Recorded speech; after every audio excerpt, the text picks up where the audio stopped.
Okay, सो independence कब मिली थी हमें? कौन बताएगा इंडिपेंडेंस हमें कब मिली थी? मैम 15 अगस्त 1947। 15 अगस्त 1947 को हमें इंडिपेंडेंस मिली। तो 14-15 अगस्त 1947 मिडनाइट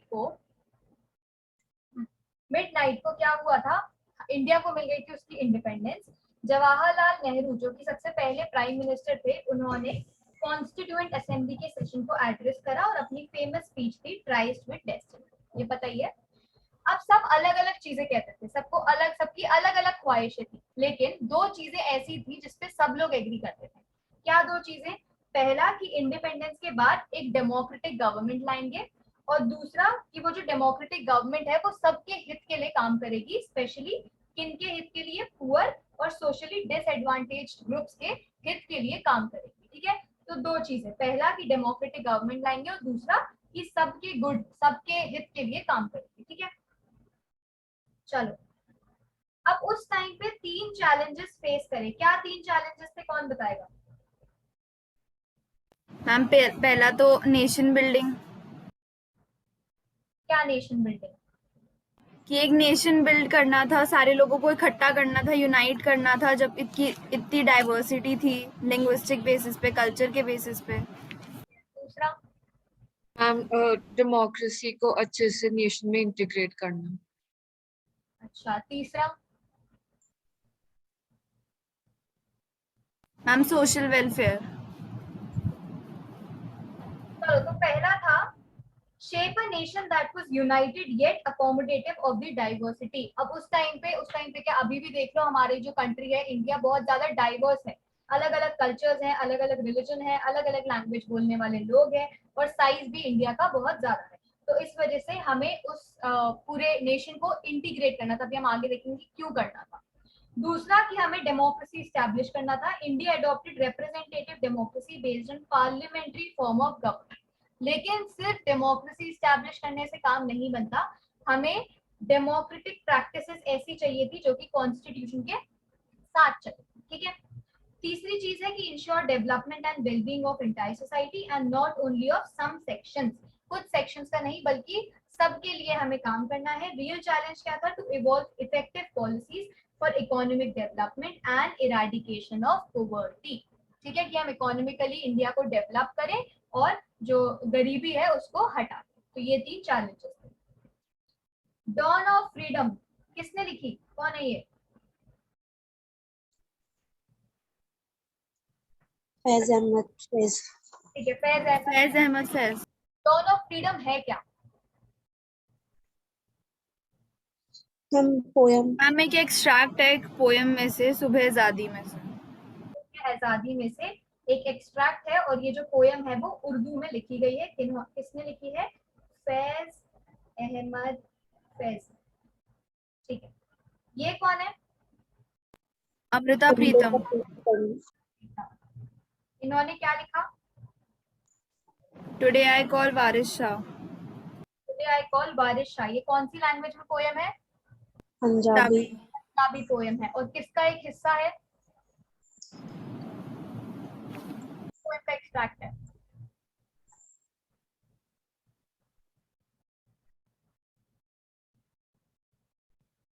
आज अखा वारिस शानू। ठीक है, अच्छा ये बताओ, एक बहुत बहुत ज्यादा टिकटॉक पे चली थी वो अमृता प्रीतम की ही लिखी गई एक लाइंस थी। क्या लाइन थी वो, याद है किसी को? जो इतनी सुनी थी ना वो, मैं तेनू फिर मिलांगी, वो इन्हीं ने लिखी थी, अमृता प्रीतम ने ही उसे लिखा था। तो डॉन ऑफ फ्रीडम सुख है आजादी का एक्सट्रैक्ट है, उर्दू की पोयम है, और फैज अहमद फैज ने लिखी। टुडे आई कॉल वारिस शाह, आज अखा वारिस शानू का एक्सट्रैक्ट है, पंजाबी पोयम है, और इसको लिखी अमृता प्रीतम। चलो, टू नेशन थ्योरी किसने प्रपोज करी थी? जिन्ना। मुस्लिम लीग। तो अब जब मुस्लिम लीग ने टू नेशन थ्योरी प्रपोज करी, तो उसमें दो लोग थे, कौन? हिंदू और मुस्लिम। तो मुस्लिम्स ने किस चीज की डिमांड करी? पाकिस्तान की डिमांड करी। तो मुस्लिम लीग ने टू नेशन थ्योरी को प्रपोज किया। It was formed to protect interest of Muslims in colonial India in forefront for a demand for a separate Muslim nation. तो मुस्लिम लीग क्यों आई, इसीलिए फॉर्म करा गया उसको, जिससे कि वो मुस्लिम्स के लिए काम करे और किस चीज की डिमांड करी, एक सेपरेट पाकिस्तान नेशन की डिमांड करी. चलो, areas where the Muslims were in majority would make up the territory of Pakistan. The rest was to stay with India. तो ये हमारा एक प्रिंसिपल था कि हम इस हिसाब से पार्टीशन कर देंगे. लेकिन कुछ प्रॉब्लम्स थी. क्या प्रॉब्लम्स थी? चलो बताओ, कौन बताएगा?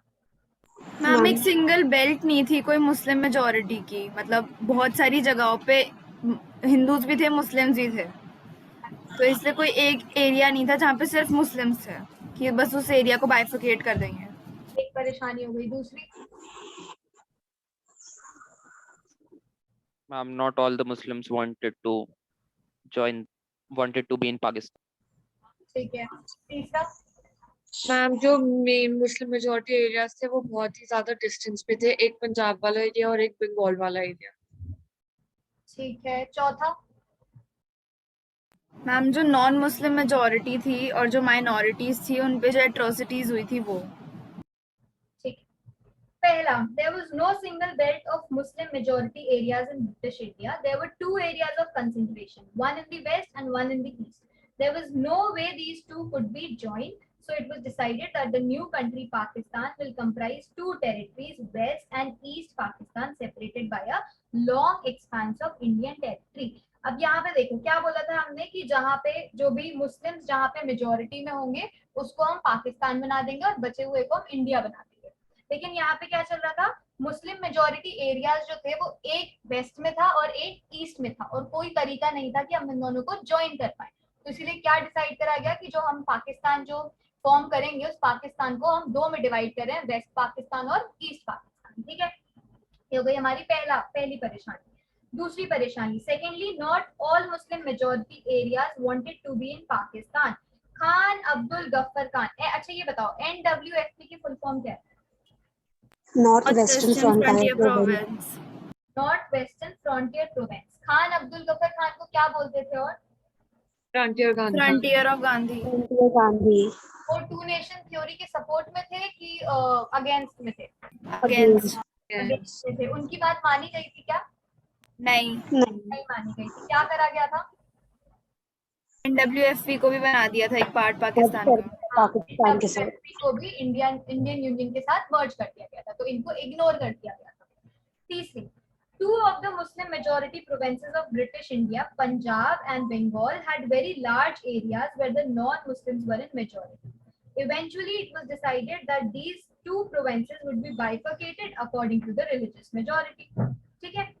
चौथा, problem of minorities on both of the border. Lakhs of Hindus and Sikhs in the areas that were now in Pakistan and an equally large number of Muslims on the Indian side of Punjab and Bengal found themselves trapped. क्या हुआ, हिंदू और सिख पाकिस्तान में थे बहुत सारे और बहुत सारे मुस्लिम इंडिया में रह गए थे, मतलब जो पंजाब बंगाल वाली साइड रह गए थे. तो प्रॉब्लम ऑफ माइनॉरिटीज. ठीक है.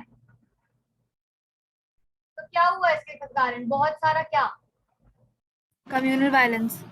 कम्युनल वायलेंस तो हुआ. अगर यहाँ के लोग वहां है और वहां के लोग यहाँ हैं तो क्या होगा, वापस घर तो जाएंगे अपने. माइग्रेशन. Transfer of population.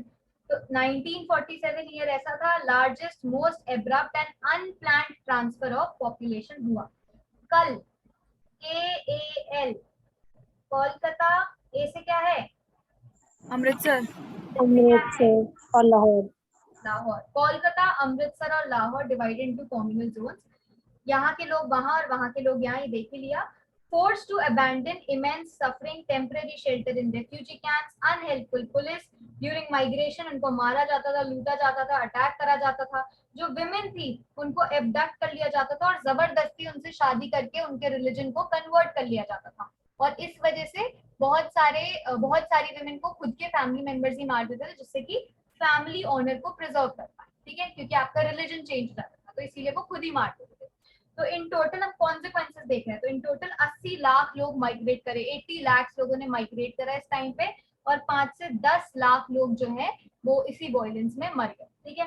1951 में मुस्लिम पॉपुलेशन टोटल पॉपुलेशन के फिर भी 12% थी.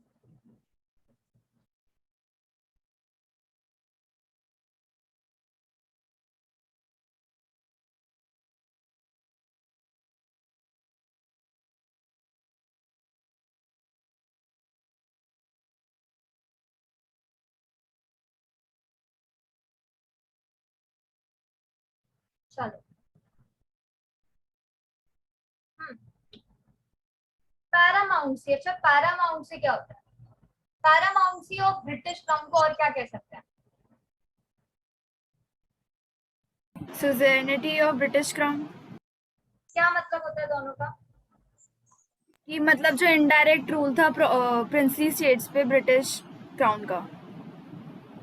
The British Indian provinces were directly under the control of the British government. On the other hand, several large and small states ruled by the princes or the princely states enjoyed some form of control over their internal affairs as long as they accepted British supremacy. This was called paramountcy or suzerainty of the British crown. देखो यहाँ देखो, इसमें दूसरा map है ना ये,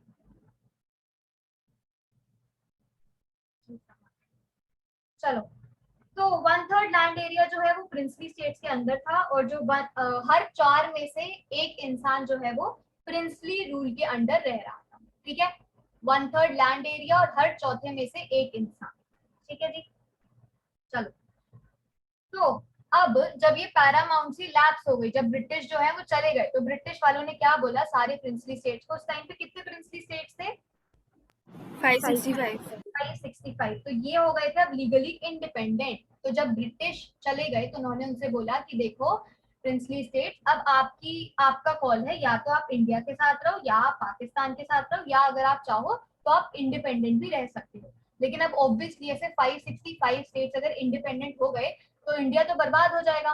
तो जो इंडियन गवर्नमेंट थी, जो इंटरिम गवर्नमेंट थी, वो नहीं चाहती थी कि ये जो 565 स्टेट्स है वो इंडिपेंडेंट हो जाए। वो क्या चाहती थी कि ये हमारे साथ इंडिया के साथ जुड़ जाए।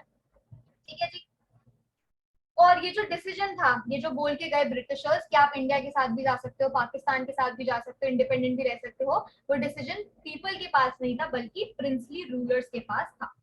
तो सबसे पहले किसने क्या बोला था?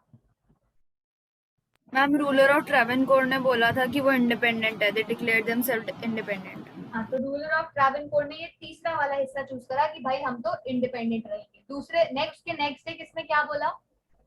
Hyderabad of Hyderabad, independence. Nizam of Hyderabad. Nizam कहाँ के होते हैं? हैदराबाद। तो निजाम ऑफ हैदराबाद ने बोला कि हम भी इंडिपेंडेंट ही रहना चाहते हैं। फिर नवाब ऑफ भोपाल ने क्या बोला? कॉन्स्टिट्यूंट असेंबली को ज्वाइन कर। कॉन्स्टिट्यूएंट असेंबली के, वो कॉन्स्टिट्यूएंट असेंबली नहीं ज्वाइन करना चाहते थे। क्यों, क्या रीजन दिया?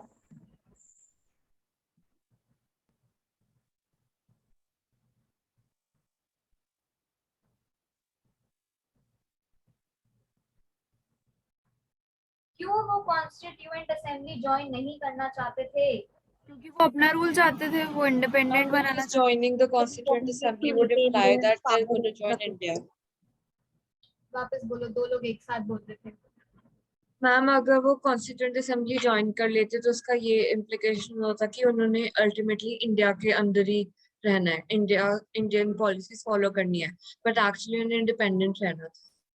ठीक है, तो उस टाइम पे बहुत सारे प्रिंसली स्टेट्स ऐसे थे जहां पे नॉन डेमोक्रेटिक मैनर में रूल चल रहा था और वो नहीं चाहते थे कि जो डेमोक्रेटिक राइट्स हैं वो उनकी पॉपुलेशन को मिले। ठीक है, सरदार पटेल, अच्छा कौन से, अच्छा नहीं चलो वो अभी बाद में आएगा। सरदार पटेल उस टाइम पे डेप्यूटी प्राइम मिनिस्टर थे और होम मिनिस्टर थे। इन्होंने क्या काम करा? सरदार पटेल ने क्या काम किया था? Integration of princely states. ठीक है, इंटीग्रेशन ऑफ प्रिंसली स्टेट्स। तो प्रिंसली स्टेट्स के साथ नेगोशिएट करा था, डिप्लोमेटिकली उनसे बातें करी थी कि आप इंडियन यूनियन के साथ आ जाओ, और स्किलफुल परसुएड करा था उन्हें। ठीक है, तो उड़ीसा में 26 स्मॉल स्टेट्स, को तो याद ही करना पड़ेगा। सौराष्ट्र गुजरात में 14 बड़े स्टेट्स और 119 स्मॉल स्टेट्स। ठीक है जी, यस मैम। अच्छा अब अभी बताया था कि जो इंटरिम गवर्नमेंट थी, क्या चाहती थी इंटरिम गवर्नमेंट की जो प्रिंसली स्टेट्स है वो इंडिया के पास आए, पाकिस्तान के पास जाए, या इंडिपेंडेंट हो? इंडिया के साथ इंडिया के पास। और मुस्लिम लीग क्या चाहती थी? कि मुस्लिम पाकिस्तान के साथ इंटीग्रेट। मुस्लिम लीग चाहती थी कि उनका कॉल होना चाहिए, उन्हें जिसके साथ जाना है उन्हें जाने दो। ठीक है, ठीक है। हाँ जी। गवर्नमेंट की जो अप्रोच थी वो 3 हिस्सों में बांटे उसे, 3 तरीकों से। पहला कंसिडरेशन क्या है, क्या 3 कंसिडरेशंस थे? कि वो इंडियन यूनियन को ज्वाइन कर लें। अच्छा, दूसरा? कि दूसरा गवर्नमेंट जो थी वो फ्लेक्सिबल थी कि कुछ ऑटोनॉमी जो है रीजन्स को हम प्रोवाइड कर देंगे। ठीक है, तीसरा?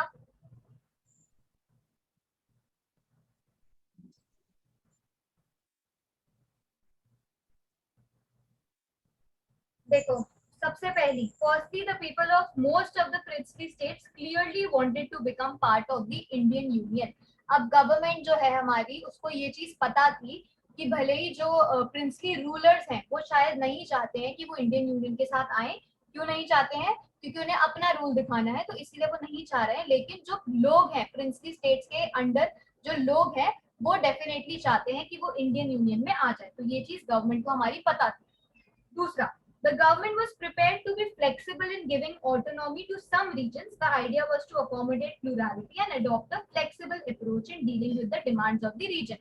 तो जो गवर्नमेंट थी वो प्रिपेयर्ड थी कि ठीक है, चलो आपको हमारे साथ आना है, आपको कुछ ऑटोनॉमी चाहिए, ठीक है हम दे देंगे, लेकिन आप आओ हमारे साथ, इंडियन यूनियन के साथ जुड़ो। तीसरी चीज क्या थी? Thirdly, in the backdrop of partition, which brought into focus the contest over demarcation of territory, the integration and consolidation of the territorial boundaries of the nation had assumed supreme importance. तीसरी चीज क्या है कि इन लोगों को समझ आ गया था, जो हमारी गवर्नमेंट है उसको समझ आ गया था कि भाई अब ये जो इंटीग्रेशन वाला मामला है ये बहुत ज्यादा इंपॉर्टेंट हो गया है, तो अब हमें ढंग से करना पड़ेगा। ठीक है, ये 3 कंसिडरेशंस थे।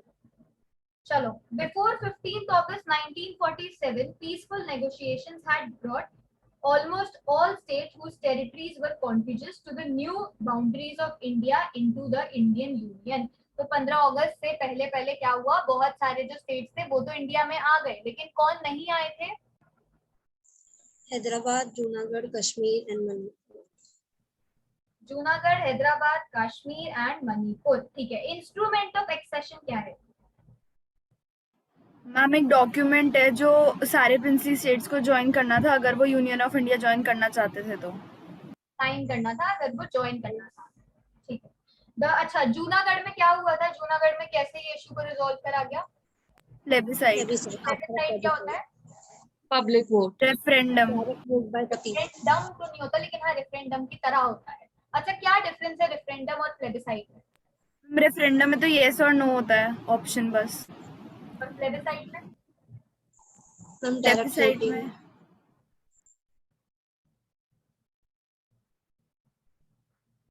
क्या डिफरेंस है? प्लेबिसाइट में आप चूज कर सकते हो ज्यादा ऑप्शंस में, और रेफरेंडम में बस येस और नो में से ऑप्शन होता है। और कोई बताना चाहता है? मैम जो रेफरेंडम होता है, जैसे कि वर्ल्ड वॉर 1 के बाद रेफरेंडम जर्मनी पे बहुत लगाए गए थे टेरिटरी के ऊपर, तो रेफरेंडम गवर्नमेंट के लिए कंपल्सरी होता है और प्लेबिसाइट गवर्नमेंट के लिए कंपल्सरी नहीं होता। तो जूनागढ़ में जो इशू था उसको हमने प्लेबिसाइट के थ्रू सही कर लिया। इस चैप्टर में अभी हम देखेंगे हैदराबाद और मणिपुर, और कश्मीर जो है वो हमारी बुक में आगे हमने बहुत बार पढ़ रखा है। चलो, Hyderabad. Hyderabad, the largest of the princely states. Its ruler carried the title Nizam and he was one of the world's richest men. कौन? निजाम। The Nizam wanted an independent status for Hyderabad. ठीक है, निजाम को भी भाई अपनी पावर दिखानी थी, तो वो इंडिया या पाकिस्तान के साथ क्यों जाए, तो वो भी इंडिपेंडेंस चाहता था। ठीक है, he entered into what was called the standstill agreement with India in November 1947. कितने टाइम तक? 1 साल। 1 साल क्या है तक स्टैंडस्टिल एग्रीमेंट? कि मतलब मैम वो सोचेंगे कि ज्वाइन करना है नहीं। हाँ, तो मतलब मैं सोच के बताऊंगी, लेकिन तब तक, और मेरे यहाँ से और आपके यहाँ से लोग आएंगे, हम आपस में बात करेंगे, लेकिन तब तक हम एक दूसरे की टेरिटरी पे कब्जा नहीं करेंगे। ठीक है, तो पीस रखेंगे और बात करेंगे। ठीक है, तो कब आई? नवंबर 1947 में स्टैंडस्टिल एग्रीमेंट साइन कर दिया। In the meantime, a movement of the people of Hyderabad state against the Nizam's rule gathered force. The peasantry in the Telangana region in particular was the victim of Nizam's oppressive rule and rose against him. Women, who had seen the worst of the oppression joined the movement in large numbers. Communists and the Hyderabad Congress were in the forefront of the movement. तो ये movement में चार लोग, कौन? Peasants, women, communist और हैदराबाद कांग्रेस, ये चार लोग थे जिन्होंने मिलके ये निजाम के अगेंस्ट जो है वो मूवमेंट लाया. The Nizam responded. अब निजाम भी कुछ करेगा भाई, तो निजाम ने क्या करा? Paramilitary force. क्या क्या क्या कहते हैं इनके पैरामिलिट्री फोर्स को? रजाकर्स. तो रजाकर्स उन्होंने छोड़ दिए, अपने पैरामिलिट्री फोर्स लोगों पे छोड़ दिए.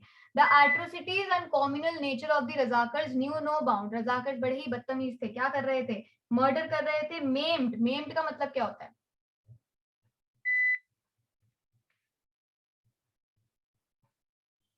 मैम इंजर करना या मतलब कोई वुंड देना, मारना ही इनफैक्ट. हम इंजर ताकि उनका सपोज कोई हाथ पांव काट देना या इंजर कर देना कि वो बाद में यूज नहीं हो सकता. तो हर्ट कर देना. तो या तो मर्डर कर देते थे, हर्ट करते थे, रेप करते थे, लूटते थे. और पर्टिकुलरली किन को लूटते थे? नॉन मुस्लिम्स को लूटते थे. मतलब सारी चीजें किसको परेशान करते थे? मेनली नॉन मुस्लिम्स को परेशान करते थे. The central government had to order the army to tackle the situation. अब ऑब्वियसली रजाकर जितने बदतमीज थे तो सेंट्रल गवर्नमेंट को कुछ तो करना था ना. तो सेंट्रल गवर्नमेंट ने क्या करा? अपनी आर्मी को भेजा. सितंबर 1948 में Indian army moved into control the Nizam forces. कुछ टाइम बाद क्या हुआ? निजाम ने सरेंडर कर दिया और हैदराबाद जो है वो इंडियन यूनियन के साथ जुड़ गया. ठीक है, चलो Manipur. A few days before independence, the Maharaja of Manipur. क्या नाम है मणिपुर के महाराजा का? Bodhchandra Singh. Instrument of accession with the Indian government on the assurance that the internal autonomy of Manipur would be maintained. Under the pressure of public opinion, the Maharaja held elections in Manipur in June 1948 and the state became a constitutional monarchy. तो मणिपुर जो है वो पहला India का हिस्सा था जहां पे यूनिवर्सल एडल्ट फ्रेंचाइजी के बेसिस पे इलेक्शन जो है वो करे गए थे. So in the Legislative Assembly of Manipur, there were sharp differences over the question of merger of Manipur with India. While the state Congress wanted the merger, other parties were opposed to this. The government of India succeeded in pressurizing the Maharaja into signing a merger agreement in September 1949 without consulting the popularly elected Legislative Assembly of Manipur. तो भाई आपने सबसे पहले universal adult franchise के basis पे election कराया. अब जब इलेक्शन हुए, लेजिस्लेटिव असेंबली आ गई और फिर आपने जो मर्जर एग्रीमेंट है वो बिना उससे कंसल्ट करे साइन कर दिया, तो ऑब्वियसली जो लेजिस्लेटिव असेंबली है वो बुरा मानेगी. तो this caused a lot of anger and resentment in Manipur, the repercussions of which are still being felt. ठीक है, तो ये हो गई मणिपुर की बात. The first important challenge India encountered after independence was the integration of princely and other native states. The challenge was to draw the internal boundaries of the Indian states. The boundaries of the states had to be drawn in a way so that the linguistic and cultural plurality of the country could be reflected without affecting the unity of the nation. Our leaders promised the linguistic principles as the basis of formation of states. तो independence partition के बाद क्या हुआ? चीजें अलग हो गई. क्या अलग हो गई? Division on the basis of language would lead to disruption and disintegration. क्या सोचा गया था कि अगर हम लैंग्वेज के बेसिस पे स्टेट्स की बाउंड्रीज जो है वो काटेंगे तो फिर क्या हो जाएगा? डिसइंटीग्रेट हो जाएगा हमारा nation. Protests began in the Telugu-speaking areas of the old Madras province, which included present-day Tamil Nadu, Andhra Pradesh, Kerala, and Karnataka. The Vishal Andhra movement, किस चीज की डिमांड कर रहे थे विशाल आंध्र मूवमेंट वाले? एक अलग आंध्रा स्टेट. एक अलग आंध्रा स्टेट. विशाल आंध्रा मूवमेंट किसकी डिमांड कर रहे थे कि Telugu speaking areas be separated from the Madras province and a separate Andhra province be made. The movement gathered momentum as a result of the central government's vacillation. Vacillation यानी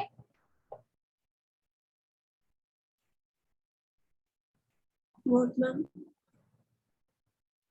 क्या हर्षा? Ability to decide. कौन बोल रहा है? वापस बोलो. मतलब कि गवर्नमेंट का डिसीजन या ओपिनियन बार बार चेंज होता रहता था इसकी. हाँ, तो बार बार चेंज होता था, वो डिसाइड नहीं कर पाई. Poti Sriramulu, a Congress leader, went on indefinite fast that led to his death because of great unrest and resulted in violent outbursts in Andhra region.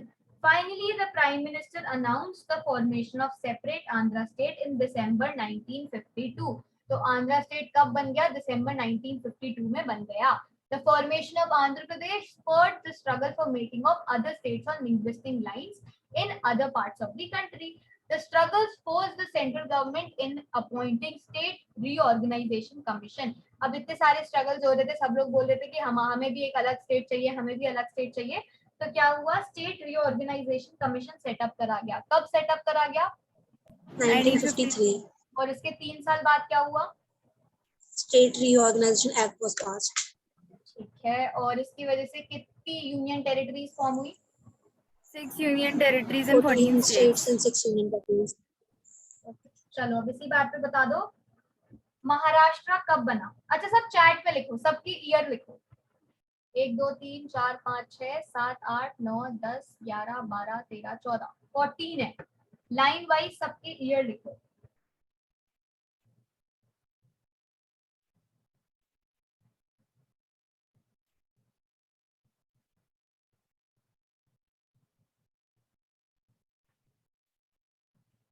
और अगर हो पाए तो प्लीज प्लीज प्लीज एक ही टेक्स्ट में सारा लिख देना, क्योंकि ऐसे 14 चेक करना बहुत डिफिकल्ट है, इम्पॉसिबल हो जाएगा.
हर्षा, गुजरात, हरियाणा, हिमाचल प्रदेश ये सब गायब है. तेलंगाना गायब है. आकाश, नागालैंड गायब है. अच्छा है, नागालैंड है. पंजाब गायब है. सबकी लिखो ऑल 14.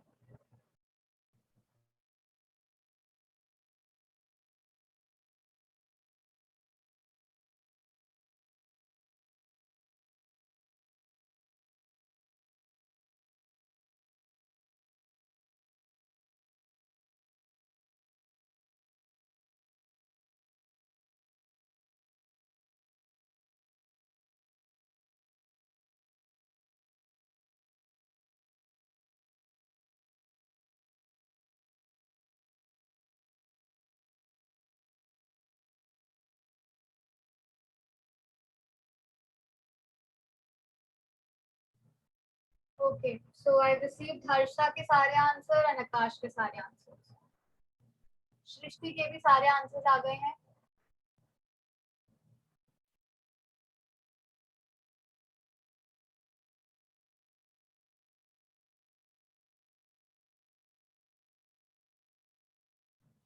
साक्षी के भी सारे आंसर्स आ गए हैं. निम्रत के सिर्फ 6 आंसर्स आए हैं.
ओके, सागरी के कुछ आंसर्स आ गए हैं, 6 आंसर्स आ गए हैं एंड गंगा के सारे आंसर्स आ गए हैं।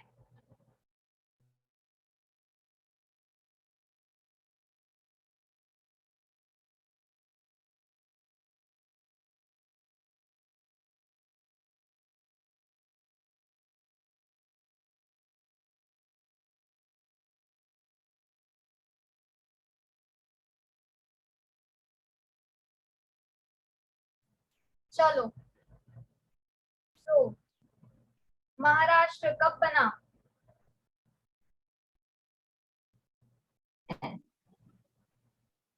कब बना हर्षा?